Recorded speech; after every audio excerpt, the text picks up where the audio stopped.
Others is frustration, irritability, anger, restlessness, or even agitation, feeling hopeless, feeling helpless, and so many things. So whether we like it or not, as individuals, as a group, as a nation, we've all been affected, and we are still affected in one way or the other. So saying we are going through one form of stress or the other, it can be mental stress or physical stress, it's an understatement. But we have to learn how to manage this stress. When we say stress, what do we mean? It's simply a change that we must adjust to. We have the positive stress, which we call eustress. This has to do with anything pleasurable, like maybe going to college or moving to a bigger city or getting a good job. It's pleasurable, yes. It's something we love, yes, but it's also a form of stress. And there are different ways we react to stress. I'm going to be talking more about that when we get to the 3 stages of stress according to Ensley. Now, while you cannot remove all stressors, there's some kind of stressors that you cannot just avoid. You can avoid some. Okay, let's say you're working in a toxic environment, or you don't have a good relationship with your family members, or you have an issue with your best friend, or something. You can actually avoid some stressors, but there are some that are completely unavoidable, and you have to work your way through them. And a perfect example is COVID-19. It's everywhere. It's all over the world. It's not just in Africa or it's in an aspect of Africa. No, it's all over the world. So we have to learn how to manage this stress to maintain our health, especially our mental health. Now, there are 3 different stages of stress according to, I'm sure we must have heard of the general adaptation syndrome. The first stage is the alarm. I'm just trying to build on stress as a whole. The first is the alarm stage, the second is the resistance, and the third is the exhaustion stage. Now, at the alarm stage, it's actually the initial symptoms that the body experience under stress, like, racing heartbeats, sweaty palms. It's at this stage that we have the flight or the fight option. In fact, some researchers have even added freeze. Now, let me explain this. Let's say, for instance, you get into your compound and you see a wild animal, let's say a lion or something. On a normal day, you can't just jump across the fence, or in a normal day, jumping through, like a friend once did, a story building is actually very, very dangerous. And they can't do it on a normal day. But because of that thing, oh, this is a wild animal. If I don't escape, it's going to kill me. If I don't escape, this is going to happen to me. They'll be forced to, because of the stress hormone that is being released, the adrenaline, the surge will make them do things that on a normal day they are unable to do, just to protect themselves, just for the body to protect itself from danger. Then at the resistance stage, this is after the initial shock stage. At this stage, if you are not able to manage this stress well, you are going to slide into the exhaustion stage. At this stage, you can be irritable, you might have a lack of concentration, you might not be able to do one thing or the other because you're just faced or you're just overwhelmed with this particular stressor. So it is advisable as individuals, we should try as much as we can to take care of ourselves, to manage whatever form of stressors we are faced with. In this case, I'm talking about COVID-19, COVID-19, so it doesn't get to the third phase, which is exhaustion. Unfortunately, some people are even at this phase already. So people are down with depression, they have one form of anxiety disorder or the other, they have burnout, they are, even their immune system has been affected. Now, at this stage, you've been exposed to this stress over a long period of time without managing it well. So when you don't manage it well, there's no how you can treat nature or your body. You're going to come down with any of this. It can be depression, it can be anxiety, it can be anything. And when the immune system is weakened, any little thing, in fact, you are open to any kind of infection. And that's why some people will tell you that aside COVID-19, some people are even dying as a result of other things aside having this viral infection. So we have to take these things seriously. So we won't kill ourselves on the name of COVID-19, and at the end of the day, of which is our prayer, nothing is going to happen to any of us. So there are two basic ways we can manage stress. The first is healthy coping strategy, and the second is unhealthy coping strategies. But let me start with the unhealthy coping strategies. When we say something is unhealthy, it means you are employing a method or two that are detrimental to your health or to the health of those around you. So you are trying all you can to actually cope and manage these stressors. We are not doing it well. You are doing it in such a way that it's causing you danger. That's when we say it's unhealthy. We have a couple of them. And the most common that we found out even in this hospital that people usually give into is the abuse of psychoactive substance. Now, some just want to escape. Oh, I'm down. I have to stay in the house with this annoying man or with this annoying woman or with this sister or with this brother or with this, or just want to escape, and they want to remain at the euphoric stage. So even when the effect of this psychoactive substance is beginning to, reduce, they will keep topping up just to remain at the euphoric stage, just to remain on that level. So they won't have to be faced with the real world. It's an unhealthy way to cope with stress, in this case, COVID-19. Because if you are not careful, drug dependence, tolerance, addiction will set in, which will even cause you more harm than the COVID-19 you're running away from. We all know what psychoactive substance can do. It affects not just your organs or your brain, or it even affects those around you. So it's not just about you, but about those around you, not to become a liability to anybody, not even at this stage. Another way of managing stress in an unhealthy way is overeating or even lacking appetite to eat. Procrastination. Okay, I'm going to stand up. Maybe there's no work today. Give me some minutes. I will stand up later. Insomnia or oversleeping. They don't want to sleep their way through, like, oh, it's Monday again. I don't even know the day of the week again. Let me continue to sleep. It's an unhealthy way to cope with stress. Social withdrawal. We are saying, okay, physical distance, physical distance. It doesn't mean you should cut yourself from your social network. Self-harm, aggression, and so many others. So when you are faced with such stressors like COVID-19, what you can do is to focus on the things you have a control over. You don't have a control over COVID-19. It's an activating event. We have little or no control over. Okay, maybe some people will say, okay, we can do this, we can do that, but we have little or no control over how fast it spreads. But there are things we can do. And there are basically two aspects: the way we think and the things we do.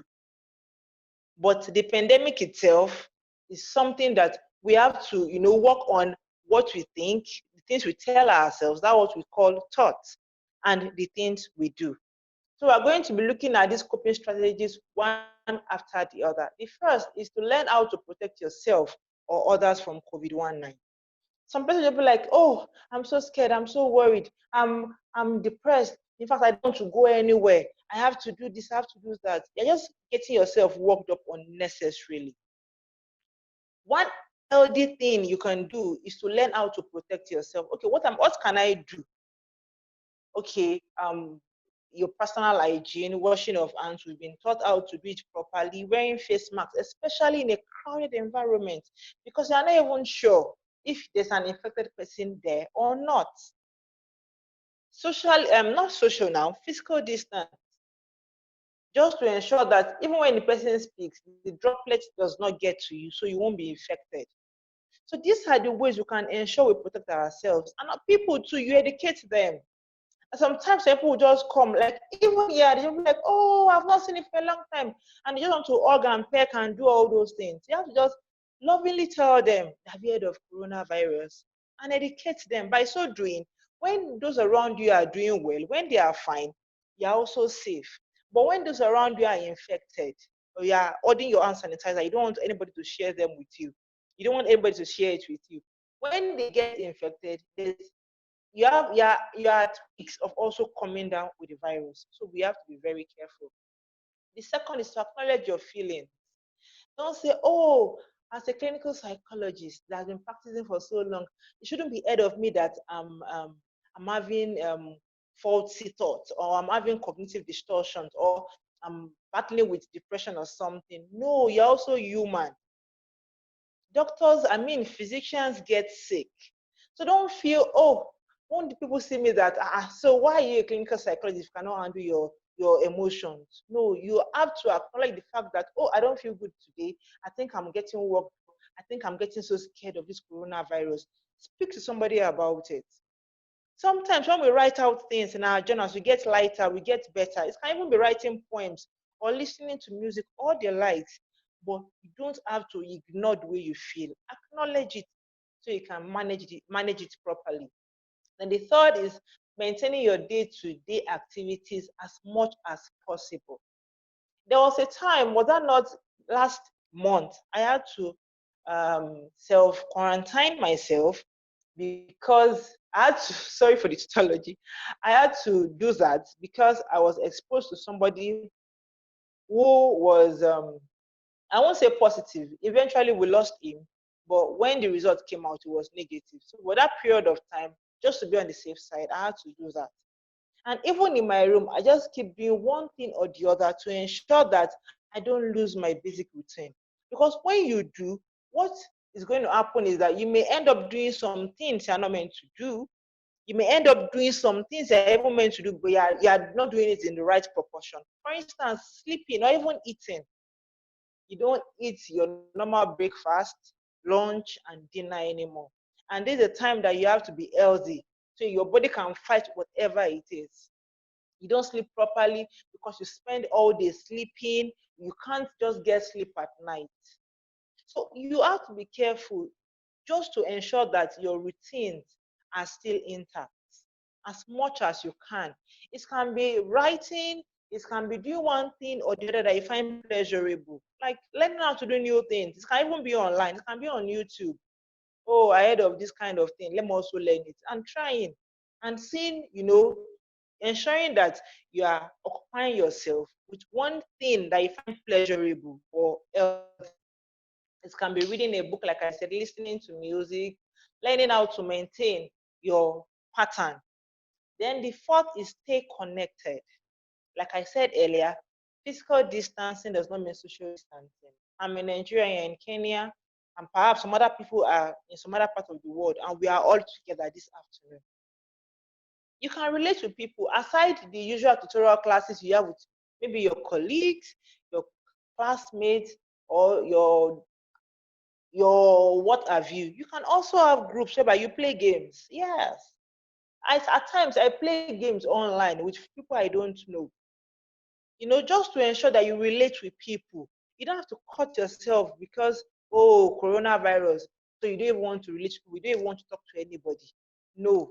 By doing so to yourself, you're only placing yourself at the verge of coming down with one mental disorder or the other. Then, okay, remember that physical distance, like I said earlier, does not mean social disconnection. So we have to be careful. Then number 5, contribute. You may say, oh, what can I contribute? Um, I'm just, I'm just a little girl, I'm just a little guy, or I'm not really experienced. What can you contribute? No, you have a lot to contribute. Don't be surprised that the little you know, a lot of people don't know. As much as you can gather people. You can write one or two things on social media platforms. We have a lot of them. We have the Facebook, we have the Instagram, we have the WhatsApp status, we have TikTok, we have anything in a joking way. Just pass this information across to people just to ensure that they know what to do. Tell them, okay, this, you can do this. By giving this little helping hand, you're also contributing. It can even be sharing palliative, like maybe food stuff or money or little giveaway or even cooking, and packing it in little plates, sharing it for those around you. Like I was telling somebody sometimes last week that when you at this period, you're also responsible for your neighbors. Don't only provide for yourself.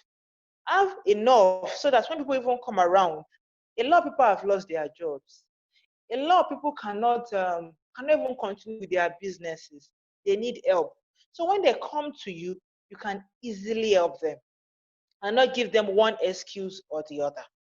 So we can, in our own little way, contribute to what's happening by helping people survive this challenging phase of life.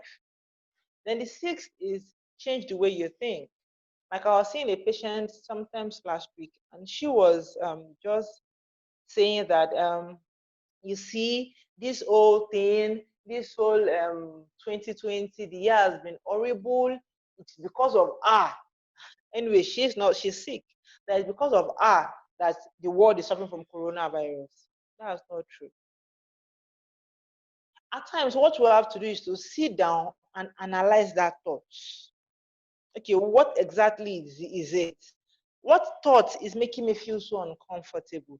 What can I do to feel good? Because if you don't battle this coronavirus mentally, if you are not active, if you are not sane, if you are not fine, you can't even help those around you. So it's not only about you, but about those around you. Then the seventh, seek accurate information. The law of news on social media. If you check, okay, maybe Instagram and Facebook, there are a lot of false news, and you are pursuing this. In the morning when you wake up, you're also listening to one bad news or the other. By so doing, your day is already becoming distorted.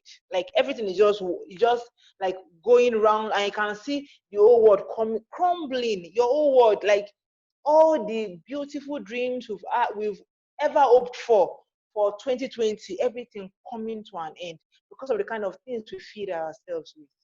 So as much as possible, I tell my clients that go do social media fast. And that's when you cut yourself from social media for a period of time. You will discover that you will even enjoy it. You will enjoy yourself much more than, bombarding yourself with one bad news or the other. So as much as possible, let's even avoid having to receive that forward. You can't even verify your information before you forward it. And because they trust a mental health professional, when you forward anything to them, they will also forward that, oh, this is coming from, no, she knows what she's saying. I'm going to share it. So please, let's be careful with the kind of news we share. Let's be careful with the kind of news we read. And it's also helpful if you can cut yourself from social media pressure from time to time, just to take care of the real world. Trust me, the peace we have in the real world is so much compared to the pressure of the social media. So we have to balance this thing. Then the eighth is, which is my final point, is taking care of yourself to combat any kind of stress, in this case, coronavirus. Some of us are on pills, perhaps we're asthmatic, or we have diabetes, or we are hypertensive, or something. Take your pills as you should. Because trust me, this is the wrong time for you to come down with any illness. This is the wrong time for you to relapse. In fact, we've had people die because they are not being attended to. And they are not being attended to because these people are also they are also scared that this person might be positive. Let me go and kit up. By the time they are kitting up and wearing all those things they used to, by the time they are, after wearing it, by the time they are coming to you, the person is already gone. So as much as you can, even for your loved ones, some of us have elderly, parents and relatives and aunties and uncles. Check up on them. Hello, how are you doing? Hope your drugs are still remaining. Which one is almost finished? And because we are younger, we are still we can wear our face masks and go and get those drugs for them. So they don't run out of stock. Same thing with us too. Secondly, you have to eat healthy. This is the wrongest time for you to be taking things that are not beneficial to you. Your immune system has to be boosted so you can fight whatever comes to you. Taking a lot of vegetables, taking a lot of fruits, taking protein, and what have you. Then eating, okay, I've said that, quality sleep too. But if you are dormant for the better part of the day, if you are sleeping, you are lazing around, you are lying on the couch, you are not active, it's going to affect your sleep pattern. So you have to be very careful. So at night, when you are meant to sleep, you have your sleep as in a normal pattern as you should, just to ensure you remain healthy. Then another thing is exercises. A lot of people don't even do it. It doesn't have to be something, it doesn't have to be, you don't have to work out. It can be in your room with a skipping rope or a treadmill. Just doing something to keep you active, because a lot of people have found themselves battling with excess fat or even increased cholesterol because of their inactive nature. You just wake up in the morning, you eat and you sleep immediately. You just wake up in the afternoon, you sleep again, you eat. And because you are eating all those things, you are increasing unnecessarily. So as much as possible, within your, it can even be in your compound, just do something, 1 or 2 exercises that can help you. Then the final point is maintain face-to-face connection as often as you can. You don't have to physically go to your neighbor's house and say, oh, open your door. You don't have to do that. It can be on the phone. It can be via Zoom like we have today. It can be video WhatsApp call. Now I'm emphasizing face-to-face connection, because with face-to-face connection, if it's just audio and you're talking to me, oh, Oladele, how are you doing? I can say, fine, how is everything? You cannot really pick, even if I'm not doing well. But if it's face-to-face, I'm like, what happened to your eyes? Oh, see your neck, you are reducing. Oh, what's happening? Are you fine? So because it's face-to-face, I can pick more than the voice and walk up to you and help the individual eventually. Same with you too. So as much as we can, please, let's maintain our social network with our families and friends, with our colleagues, with our friends in school, all over. By so doing, you're not going to be alone. I know with all these steps, with everything I've been able to speak on so far, we can now learn, or we've now learned to manage stress in an healthy way and not in an unhealthy way. Thank you very much for listening. I hope I didn't take too much of our time. Can we have the questions now?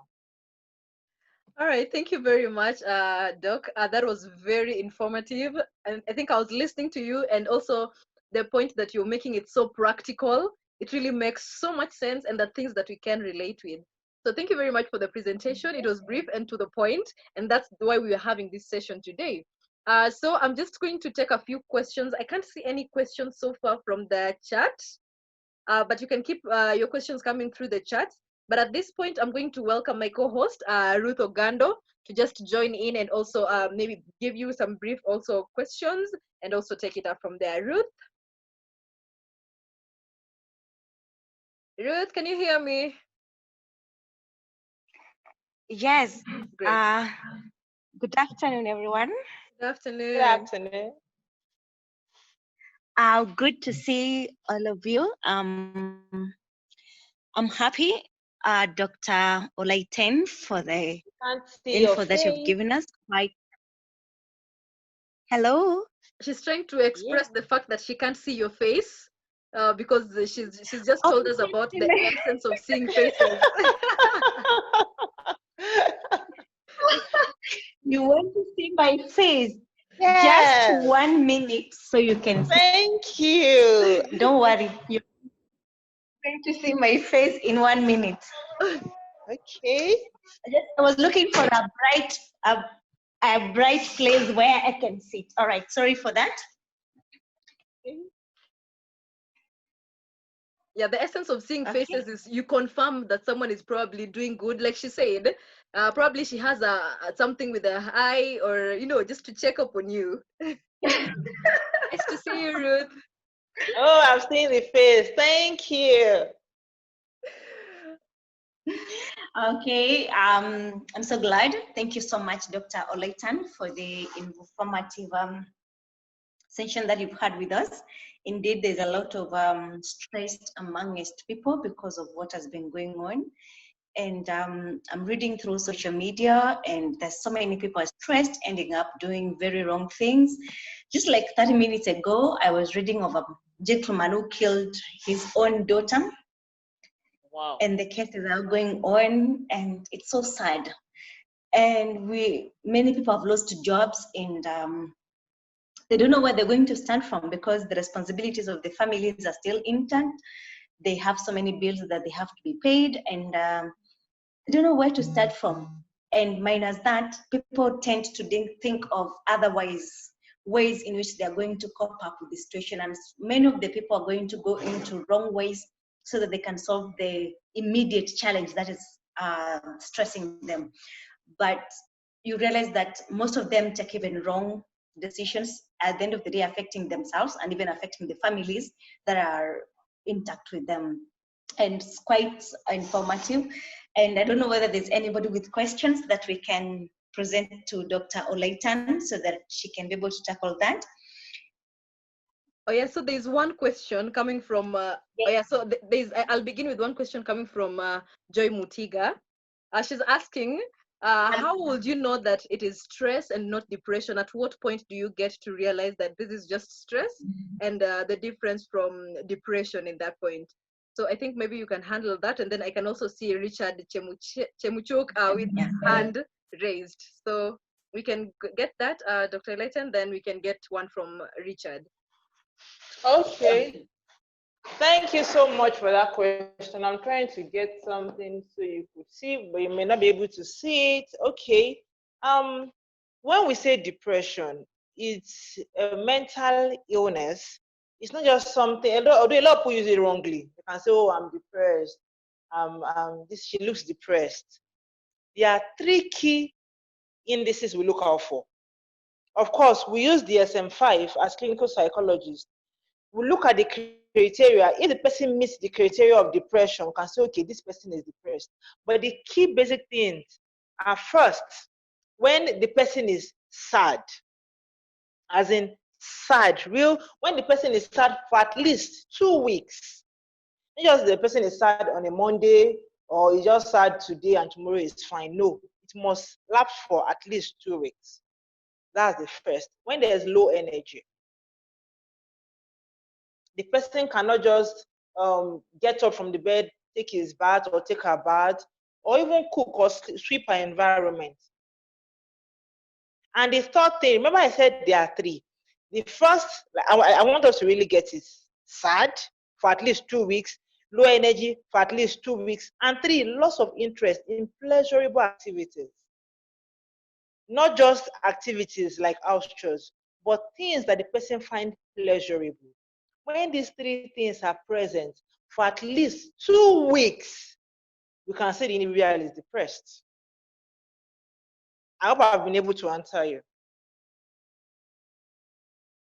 Thank you very much for that. Maybe you can go next to Richard with this question. Thank you very much. I hope you are able to hear me from this side. Thank you. Yes, I have 2 questions.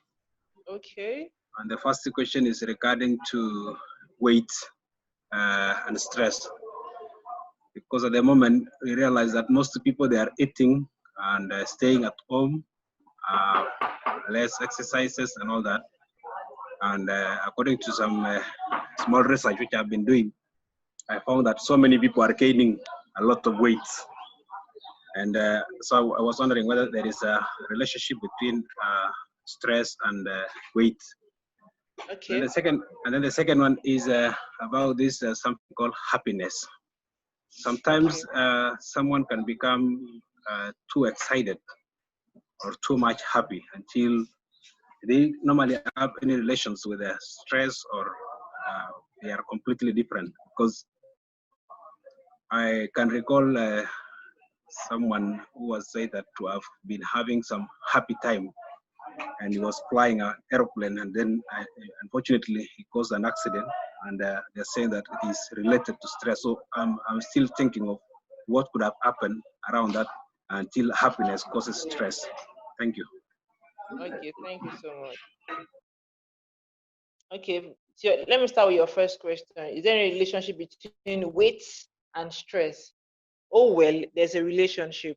I mentioned that when I was talking about, I think the way people have been coping wrongly, unhealthy coping strategies when it comes to stress. Now, for some people, they will eat more when they're under stress. Just, eat anything they see. Now, when they eat that much, automatically they start gaining weight. But unfortunately, we might just, an average individual might just see, oh, she's gaining weight, she's looking good, that means she's doing well. No. So that's the first aspect. Secondly, when the person is never eating at all, the person can start to, reduce. Then this also goes with sleeping. When you sleep too much, you are more likely to gain a lot of weight. Now, some people sleep too much because they are stressed. They don't want to wake up to the reality of the challenges they are faced with. So as a result of that, they start to increase. Why some will never be able to sleep? And as a result of that, they start to reduce. So there's a very strong relationship between stress and weight gain or loss. To your second question, happiness. In fact, when you were narrating this, the person jumping down from a skyscraper or something, what first came to my mind, because we had a situation like this, that individual actually jumped from, I think, 3-story building or so.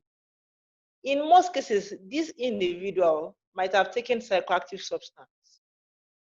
And a lot of them do to cope with one thing or the other. It can be coping with maybe they have midlife crisis, they have one issue or the other, or they're even depressed, or they are stressed, they want to enjoy themselves.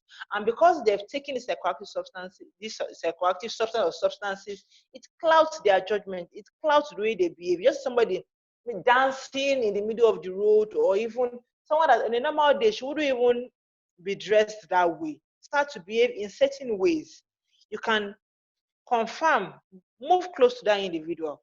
That individual is either losing it completely in terms of mental illness, or the individual has taken one psychoactive substance or the other. I hope I've been able to answer your question. Hello? Hello? I hope. Did you guys hear me? Thank you very much. Thank you very much. Yeah. Yeah, we heard you. Thank you very much, Doc. So back to you, Ruth. You can get questions from the chat section, then take it up. Okay. Okay. Is there any question presented on the chat? Yeah, there is one. I think so. Because I'm not able to see from my end. Oh, sorry. Okay, so there's one from the chat section. Whenever I am stressed, from Yasmin Shelal. She says, whenever I am stressed, I crave and eat a lot of chocolates, and I feel better. See? Is that normal? Okay. Okay. Is that all, or she has the B part? Yes. Can I answer that now? Yes, please. Yes, okay. please go ahead, Doctor. I think this is just portraying what I said. The question I just finished answering. You crave and eat a lot. I said it that some people, when they are stressed, they eat more, while some people are unable to eat. So it's actually unhealthy. It's an unhealthy coping strategy, because if you are not careful, you may start to gain weight. Although when you take a little of it, the difference between your own case and somebody else is because the other person perhaps is taking drugs, or taking cannabis, or tramadol, or codeine, or retinol, or pent, and you are taking chocolate. Chocolate is not psychoactive, but you may start to have blood sugar related issues. You may start to become fat. So as much as you can tilt towards the healthy ones that won't demand anything from you, won't start to affect you in a way you wouldn't like at the end of the day. I hope I've been able to answer. Okay. Thank you so much, Doc. Actually, I've also experienced the same, having friends who normally say most of the time that they're stressed, they normally have a certain craving that they could wish to eat something, or others are into hobbies that they always love, and they love doing what they love most, somehow to kill maybe the boredom out of their heads, or just to preoccupy their minds in doing something which is a bit meaningful, so that they can get over the stress. And others can go to an extent of doing something which is bad also, because we all think and act differently. to different situations because of different reasons. And so most of others, they could go into, that's why we'll see people going into drug addiction, because that is what will give them comfort in the situation in which they are. And at the end of the day, it goes to an addiction, and now we start also getting that person out of it. That is very true. Thank you so much for that question. Another question to you, Dr. Olaitan. In Kenya, for I think the whole of last month, this month actually, we saw some shocking news that almost 10,000 high school students, ladies, are pregnant. And it was really sort of a shock to the nation, as much as it was also a shock to me, because having over 10,000 students pregnant within 3 months is not an easy thing. And so I was wondering, who is this getting them pregnant? I hope men in the house can help me understand this. Who is this helping them get pregnant? Is there like, what could be some of the reasons that could drive them to an extent of going through that? Are they stressed so that they end up, because when someone is stressed, it's either you do something positive that you can occupy your mind and get out of it, or you do something negative. Is it that they're stressed that could lead to that? Or could there be some teachers or parents losing a niche in between? There's a gap in between that has not been filled so much that we end up having such a very huge number in such a cases. How can we handle that? And how are we going, because again, another thing is, how are we going to bring them out of the shock in which they are? You know, when you realize like 10,000, they're going to be mothers. Others are not prepared. Actually, not others. They're not prepared to be mothers. And so how are we going to handle the kids? How are we going to talk to them to accept the situation? Because most of them are even thinking of abortion and all this stuff. How do we handle the case, Dr. Okay, thank you so much for your question. If I got you right, you're talking about how to handle, is it the fact that about 10,000 of them are pregnant? Yes, yes. 10,000. Actually, more than 10,000. More than 10,000. In fact, for you to profile solution in such a case, the first thing for you to do is to do research, ask questions. We can't just assume that this is the cause. Why the surge? Why the sudden increase? Except if that's the pattern. If that's the pattern, then it's not surprising. But for you as a mental health professional to say you're even in shock, then it's not the usual pattern. Then ask questions. When you ask questions, you will know how best to come in and help. You can't just say everything is stress. Stress on whose part? Is it on the teenager's part, or on the men's part, or on what exactly? So we wouldn't want to just push everything to the corner of stress. But other things, it can even be sexual abuse. It can even be one form, some might even be maybe as a result of one form of mental illness or the other. At a particular time in Nigeria, we also had a case of people abusing individuals with learning disabilities. So we can't just assume it's all stress.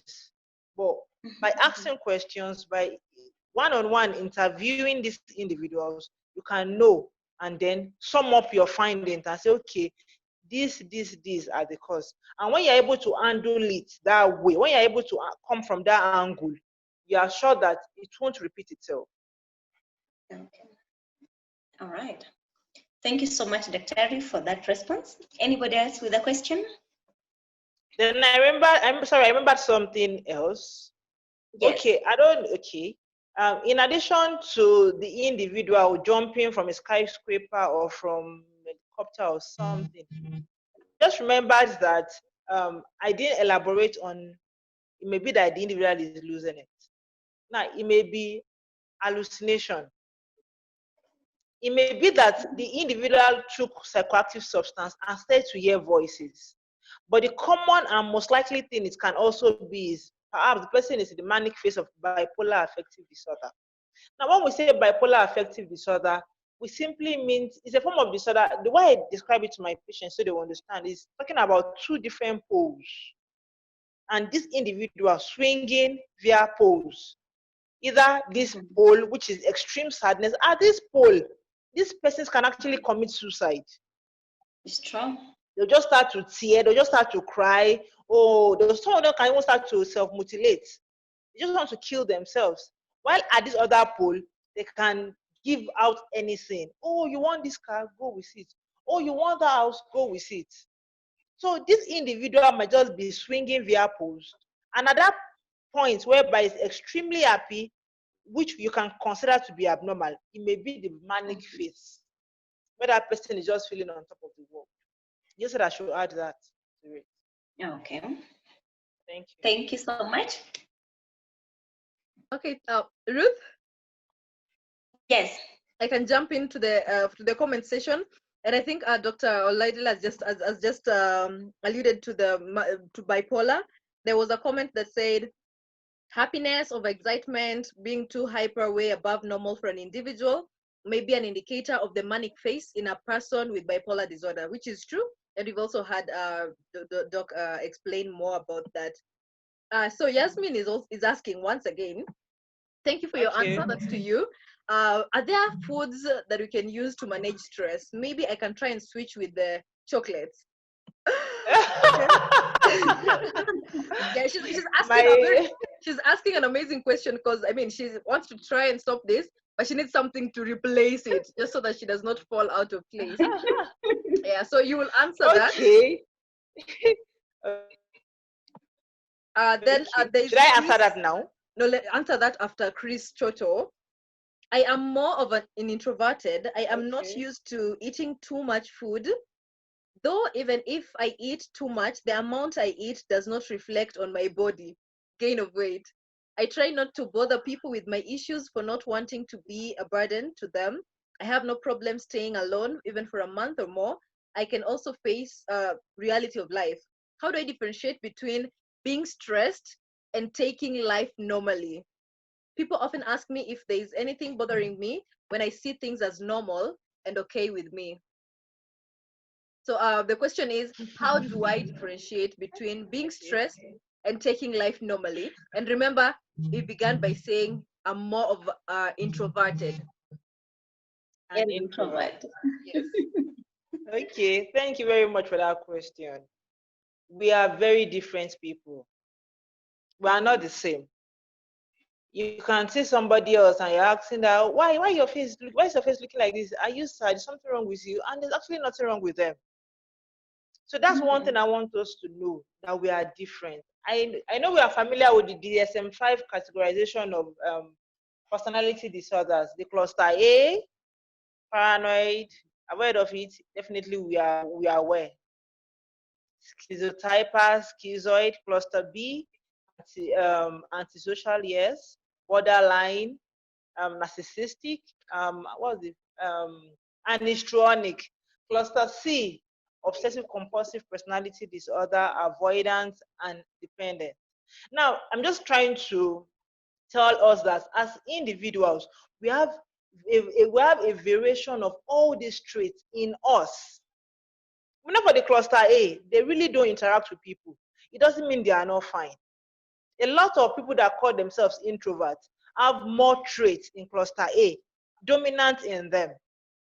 So one thing, the way you can know that if you are beginning to slide perhaps into stress or depression, is something we call introspection. Self-evaluate, as in what do you call it? Yes, observe yourself. Nobody can say that nobody can do that for you. You have to do it as an individual. Sit down, analyze your thoughts, put things into perspective.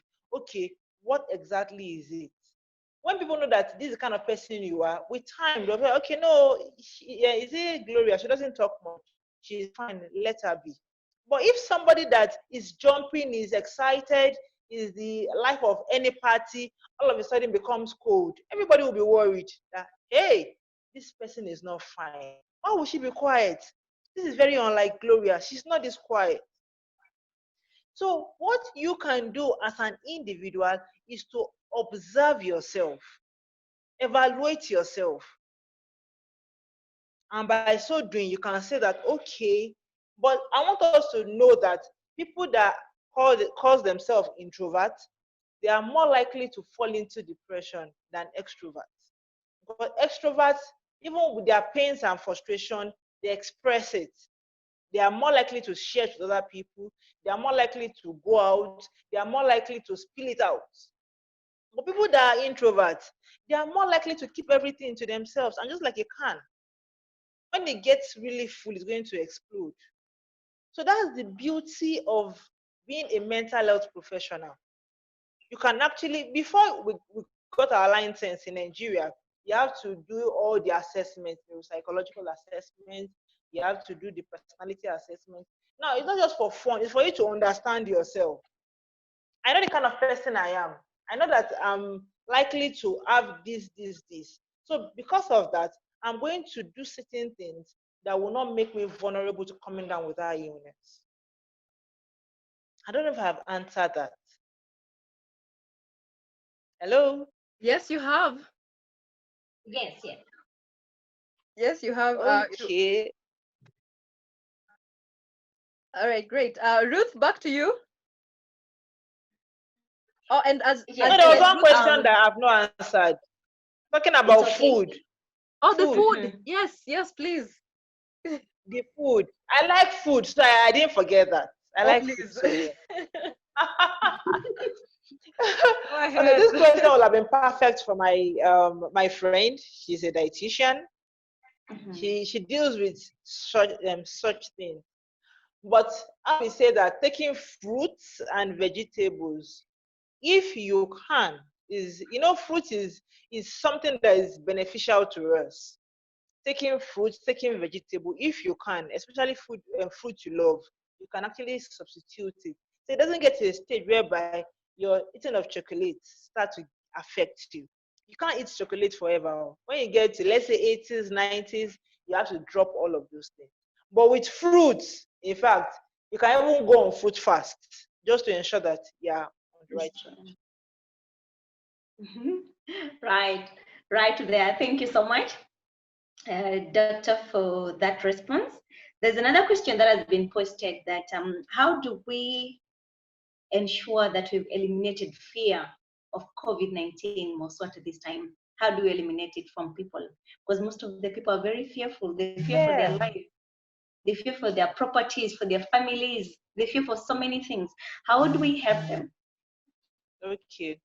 One way, I think I mentioned it when I said one of the healthy ways is you should also reach out to people. Make them understand that they're not the only one in this. We're all in it together. Sure. And they have no control over it. They can only control how they think and what they do. Educate them, enlighten them. It may just be one or two words or sentences you say to them and they'll feel lighter. They will definitely come to you because you are this professional in this case. So ensure you enlighten them. Tell them what to do. Oh, you can take deep breathing exercise. You can relax. You can play games with people all over the world. You can do this. You can do that. By so doing, by explaining this thing to them, making them realize that they're not the only ones in it, and giving them scenarios and instances, they'll know that, okay, I think it's something we all have to deal with, and not just me. And they are not alone.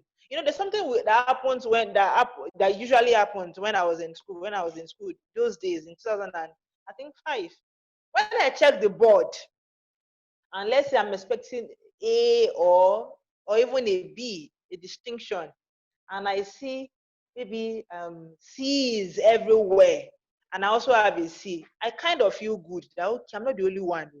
A lot of people have C's.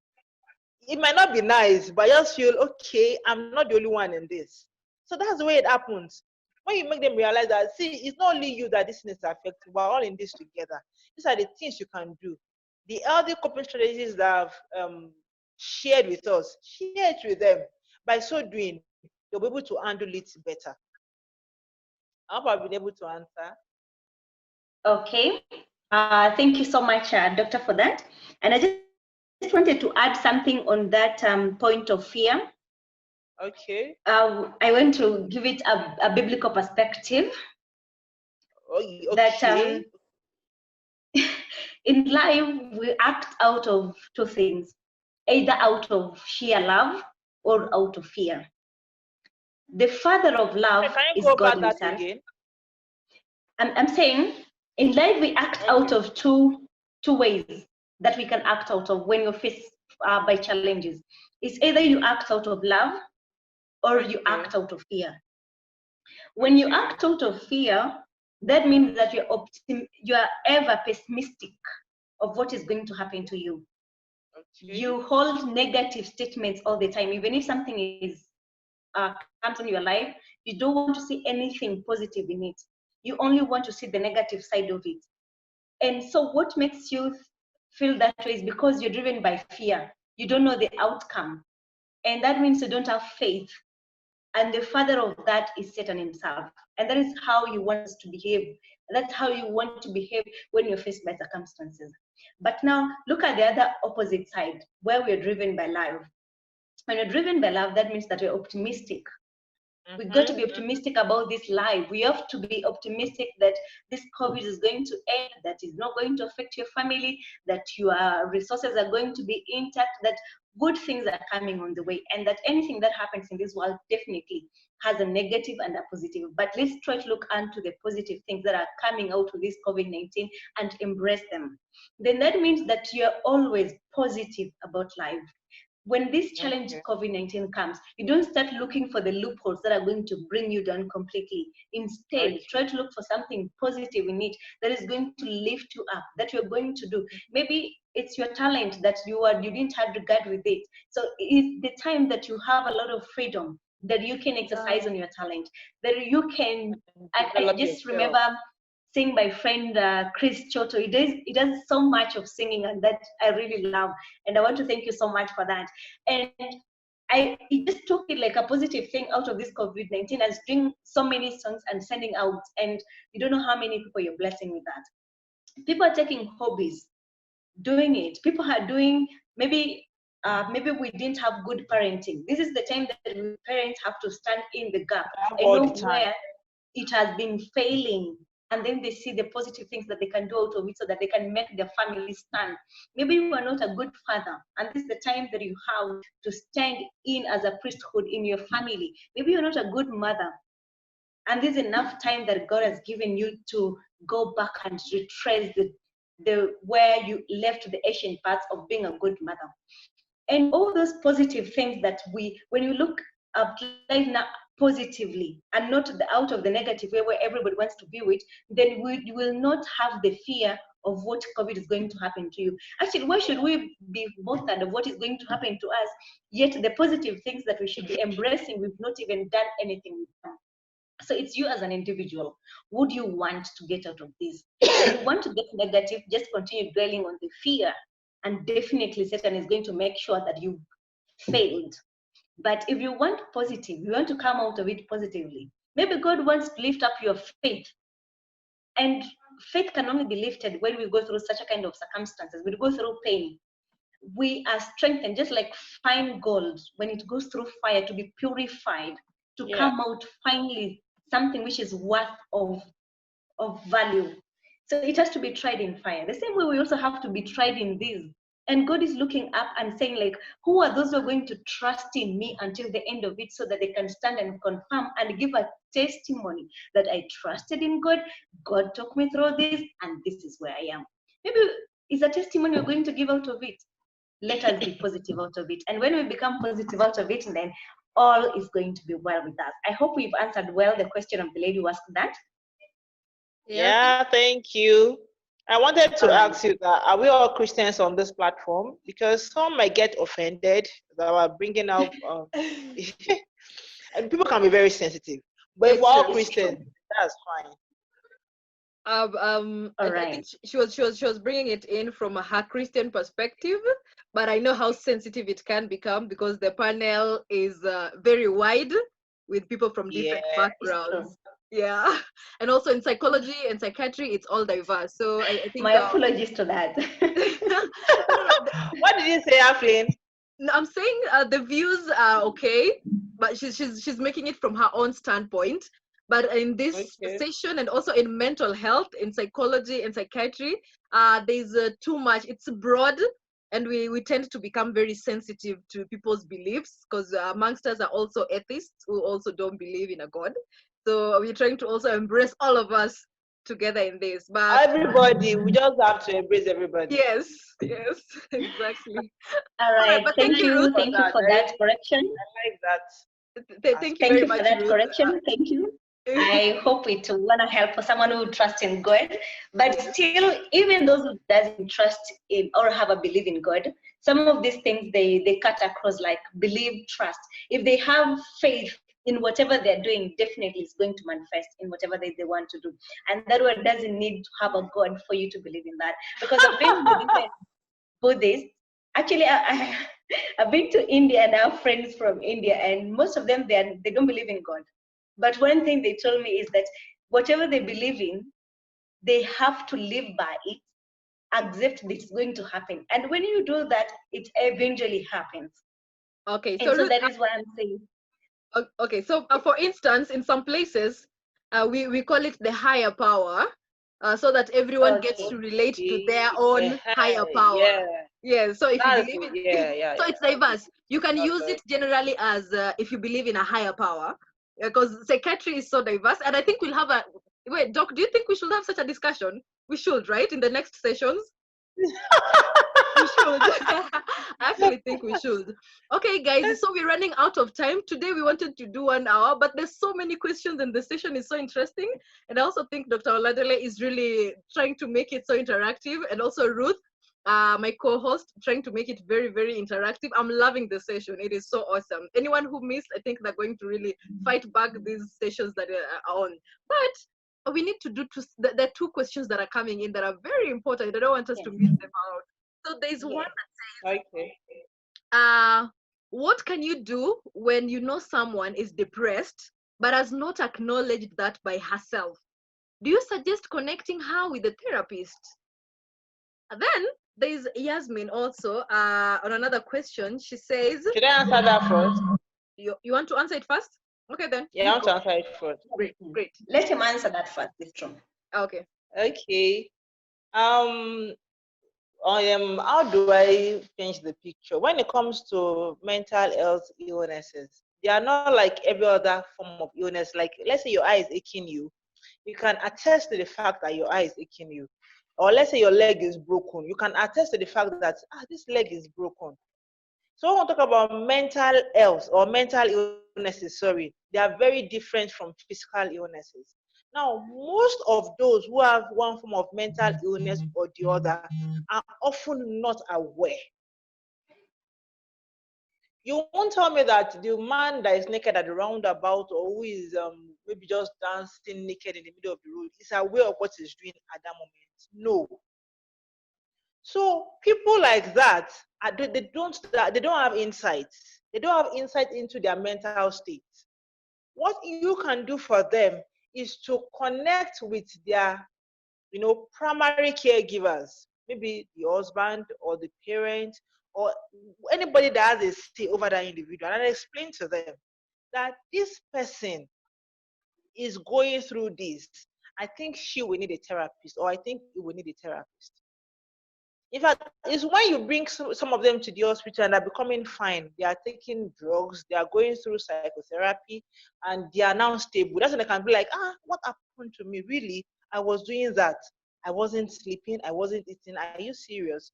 So it's not strange. They are not aware. They may never be aware. But you have to go a step further to come to their aid. You have to go a step further to help them. Because some of them might even lose themselves in the process. They may eventually just take one poison or the other. And what do you have to say about that? It's going to be very painful for you, hurtful for you as an individual. So reach out to those around them, those that have a say over them, and explain that this person I think this person might benefit from the assessment of a therapist. And you take it up from them. So please, they may never have insights. You have to reach out. That's why you are mental health professional. Thank you. Yeah. Okay. Thank you very Thank much. you so much. I knew you were going to really make the point of why it's still important and the lack of insight thereof. So we are going to go to the last question. Ruth, can you see it from your end? Yes. Great. I'm able to say it. Dr. I have a friend who said that she visited a psychologist due to stress, and then she was told that what was what's happening? time ago, that might have happened a long time ago, but she can't seem to remember any traumatic experience from the past. Can she be assisted? Please, How can we be able to assist question? someone? Ruth, we lost I'm asking, some let point. me just paraphrase it. Okay, let me paraphrase the question. Okay. She's a lady who was a friend whom she believes when she visited a psychologist that she was told she's going through stress because of an experience that she had long time ago. But from her memory, she doesn't record any traumatic experience that might have triggered that. How do we help such a kind of a person? Okay, thank you. Now, the first thing that can be very helpful to such individual is to carry out an assessment. There are some times that, how do I put this? I'm trying to be careful, so I won't reveal myself. I'm just joking. But I discovered that I was doing certain things and I didn't know why I was doing them.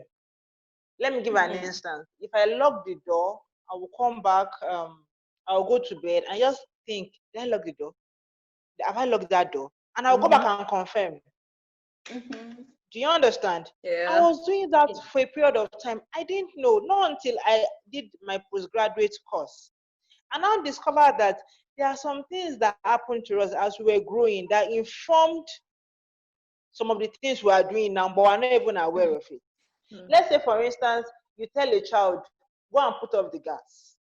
And the child goes there and put it off and comes back to you, mommy, I've done it. And you are asking the child, are you sure you have put it off? If I go and check and it's not off, I will beat you. Are you sure? Are you sure? And the child goes back to check. Unknowing to you that you, the mother, you are depositing some things in that child that are actually very bad. And these are symptoms of OCPD, obsessive compulsive personality disorder. So yes, there are some things that as children we've experienced or we once experienced that we really cannot even pinpoint. But when you do a comprehensive assessment by linking, okay, what are you are experiencing stress? What is stress to you? Stress to me might be inability to sleep, might be sleeping too much. Stress to me might be the way I'm experiencing it. So how is this person experiencing it? Is it that she's avoiding things? Or is it that she doesn't want to even wake up to get anything done? Or what exactly? With your assessment, you can link that, oh, this person must have been abused physically or verbally, and you need to do some cognitive restructuring.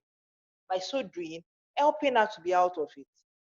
So assessment, another, as practicing clinical psychologists, we don't joke with assessment because they actually reveal things that even the individual might not even know. Like in my own case, I didn't even know that it was an issue. Not that I did assessment, I was like, oh, the spike was very high and significant. So this is the cause. So assessment will really go a long way to help. Okay. Thank you so much, Dr. I just remember that even as, I think there's is there memory loss so that can lead to that? Could we say it's a memory loss? Because I remember one time when I was working at the hospital, I used to do between 12 to 16 hours a day. Okay, And wow, 12 to 16 hours a day. Yes. It's sometimes you could, like, you remember something you haven't done when you're going to retire to bed, and you're like, oh, I didn't do something. And maybe you see at the hospital, it's everything is important, but with the assessment of what is urgent, an emergency, and then you realize it was even an emergency, it had to be done at that time, and then you forgot about it. And so the following day you wake up so much stressed that maybe you missed it and all that. So could be like it's a memory loss that can lead to that. Is there any way that we can cap up the problem? Memory loss leading to what exactly? Memory loss are like whatever the experience that you had, you've forgotten it, but it's stressing you the following day. Like you were supposed to. Hello, I hope you, I have can you hear got my you. question? Yeah, we Okay, can Yes. get you. like I was supposed to do ABCD. I forgot about it. So I'm here stressed that there is something I've not done. And I'm not Okay. able to remember until maybe some point it keeps on bothering me, and until something maybe else triggers it, or maybe I'm supposed to do something which is unequal to what I was supposed to do that I'd already forgotten. Then it comes into point like, oh, I had not done this just because I lost the memory that I was supposed to do it, and now I'm stressed because of ABCD. I won't call it memory loss per se. For you to say an Okay. individual has memory loss, there are things you have to look out for. I can just, it's simply, to me, forgetfulness. Mhm. And Oh. oftentimes we forget when we are stressed. For Mhm. instance, I have to do this, and because I got caught up in one event or the other, I just forget to do it. So I would just say is forgetfulness, not memory loss per se. But when it comes to traumatic experiences, there's something we call repression, suppression, all those primitive and non-primitive defense mechanisms. There are some things that happen to us as individuals. They are so traumatic that we don't want to remember. So we suppress them into the unconscious. And when you suppress all those things, all those traumatic experiences, we are human beings. They will definitely, in one way or the other, come, they want to express themselves and they start to affect us. And that's why, as mental health professionals, we don't allow individuals, we tell them not to suppress anything. Whatever it is that is bothering you, whatever it is that is disturbing you, just bring it to the table. Let's deal with it. Let's manage them. Because if we don't and you eventually suppress them, it can affect you. You can even start having phobias. So we have to really be careful. All Hello? right. Am I alone here? Yeah, sure, we can get you. Yes. No, you're not alone. We You're are not all alone. ears. We're getting it. Thank you. Thank you so much. And I think because of time, the way Aflin said, I don't know whether anybody has any last question, any comment. Sorry, I put off. Any last comment, question, or anything that wanted From to the be chat addressed session, before we wind up? from the chat section, none. Okay. Yeah. Okay. All right. Let me just give my appreciation as Aflin gives us an outline of what you're going to do next. I want to sincerely thank you, Dr. Oladele. I think I've got your name well. That's it. Yes, I feel so good. Dr. Oladele. All right. That's the right pronunciation, isn't it? Yes. Right. Right. I want to sincerely thank you for taking us, for accepting fast to take us through this session of stress management during this COVID-19. I know many people have been affected and even infected in some way or another, and it's affecting you and me. And from all these discussions, I hope we are going to be a good ambassadors, and that is one thing that I'm rallying all the time. Let's not learn all this and we keep it for ourselves, because it will not make much sense until we learn to reach out to our friends, to our family members, to your neighbors, to people around you, and the people you meet on Matatu, the people you meet wherever you will be. People are stressed out there, and maybe they're waiting for that one chance that someone is going to be a brotherly keeper enough to say, hey, how are you feeling? And sometimes I remember Dr. Buatum said one thing, that when someone says, how are you, and says, I'm okay, let's learn to listen to that I'm okay, because that I'm okay, it could be It's I'm actually not just loaded. okay. Maybe I'm so much stressed and I need someone just to whom I can offload some of this weight matters that I'm having. And let us learn to be brother's keeper. Please, please, please be there for someone else. Let's not get it late and say, oh, I wish I could have done something to that person. Oh, I wish I could have talked to that person on that day. Oh, I wish I could have reached out to that person later on when he said that he's not feeling well or bad. Let's just be there at that time. Maybe you are there at that time for such a time as that, to help that person. and God is going to bless us all. Oh, the higher power, I'm learning that. No, it's okay. I'm glad I you was said like, that. that happened to me. Is going to bless us in doing all that. Let's be our brother's keepers. Kindly let us be our brother's keepers. And just in case you joined us for the first time, first I want to appreciate Richard Chemuchuk. He has been with us from the first program. My sincere thank you. Gratitude. Thank you so much for keeping it mental health with a smile. I know I've been seeing those smiles so much. Keep up the smiles. Yeah, thank you so much all the way from Sudan. I really thank you. Please come with people from Sudan. Don't come only alone. Richard, I'm encouraging you to come with your friends from Sudan. Let us all benefit from this. I want to thank Chris Choto. Thank you so much, my dear friend. You've been a very great inspiration to me listening to your music that you took up as a new role. God bless you. The higher power press you so much. Don't forgive me. I'm not used to this, but next time I will be. Thank you so much. Mary Otieno, my sincere thank you for being part of this. Jasmine Cheral, thank you so much for making it.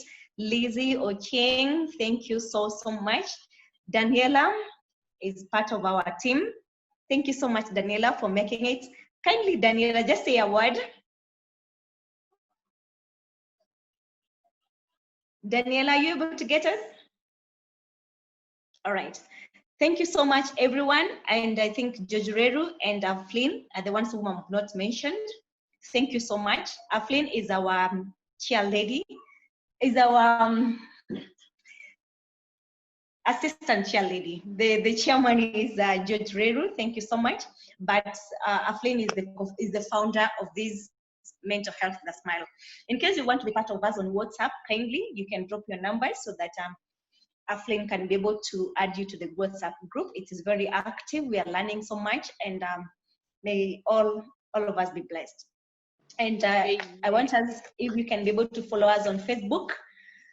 The name is Mental Health with a Smile. Kindly, you can like our page and follow up on our programs. On YouTube, you can follow us at Mental Health with a Smile. Wellness. And on you. Mental Wellness with a Smile, sorry, thank you. And on which other platform have I forgotten? On Twitter. Facebook, YouTube, and Twitter, thank you. On Twitter also you can use Mental Wellness with a Smile. Thank you so much. And until next week, I want to wish you a good week ahead. May the high power take you all through. May guard you, protect you, may bless the work of your hands. May see you through, protect your families and your friends and your neighbors and everyone else around you. And may everything that you touch may be a blessing unto other people. Kindly be good ambassadors unto the people you are going to be with. Thank you so much. Back to you, Aflin. Okay. Thank you so much, too. Thank think, you for having me. Yeah. I really appreciate it. You're welcome. You're always in the team, so we are expecting more sessions from you. And of course, you owe us your video, so we'll be waiting for that. Speaking after, I didn't even forget it. Please don't forget. The thing about speaking after my organizing secretary, it's tough because she already says everything. But because next week we are having our last series. And our last series, it's awesome. It's going to be amazing. You guys don't want to miss it. I am already excited for next week. Our topic will be debunking the myths on mental health. And we are going to have awesome presenters, Dr. Priscilla Makau from Kenya. She's a resident at Mathare National Teaching and Referral Hospital. She's a psychiatrist. And we will be having Anne Aridi Munyao, who's also a counseling psychologist. And we'll be having an interesting session next week, same time, same place. And oh, by the way, guys, we are live on YouTube. We are live also on Facebook.